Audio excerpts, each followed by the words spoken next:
ادرک او 5 حیرانوونکې ګټې یې. ادرک یو له هغه سبزیجاتو څخه دی چې شاوخوا هره ورځ په ټولو خواړو کې کارول کېږي. څېړونکي وایي چې ادرک په لوړه کچه کلسیم، فاسفورس، اوسپنه، مګنیزیم، میس او زینک لري چې د هاضمې او تنفسي سیستم قوي کولو کې ډېره مرسته کوي. سربیره پر دې د ادرکو استعمال د التهاب، بدبویۍ، د معدې ګاز او د عضلاتو په درد اخته کېدو کې خورا ګټور ثابت شوی. د ادرکو ورځنی استعمال کولی شي موږ د مختلفو ناروغیو څخه خوندي وساتي. اول، د زړه روغتیا او کولیسټرول لپاره د ادرک استعمال کولیسټرول کمولو کې مرسته کوي. د یوې څېړنې له مخې تر 3 ګرامه پورې د ادرکو پوډر تر 45 ورځو پورې ورځني استعمال سره په کولیسټرول کمولو کې خورا کمښت راولي، چې له امله یې د لوړ فشار، سټرېس او په ځانګړي ډول د زړه حملې اغېزې کموي.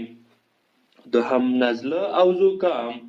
په ژمي کې نزله او زکام درلودل عامه خبره ده، مګر که په ژمي کې هره ورځ ادرک وخوړل شي نو دا به تاسو د ساړه له تاثیراتو څخه وساتي او په دې کې شته انټي اکسیډنټ به تاسو له نزلې او زکام څخه لرې وساتي. دریم، د معدې ستونزې. ادرک په جدي ډول د معدې ستونزو ته د حل په توګه پیژندل شوي خواړه دي. د ګیس او معدې قبض په صورت کې د ادرکو ورځنۍ کارېدنې له امله د دې ناروغۍ په خلاصون کې مهم رول لوبوي. څلورم، د ښځو د ښایست په ورځو کې خورا ګټور. د ادرک چای د ښایست په جریان کې ښځې له درد او تکلیفونو څخه ساتي. یوه ډبله ټوټه یا ځان پاک د ادرک په ګرمو چایو کې ډوب کړئ او په خېټې یې واچوئ.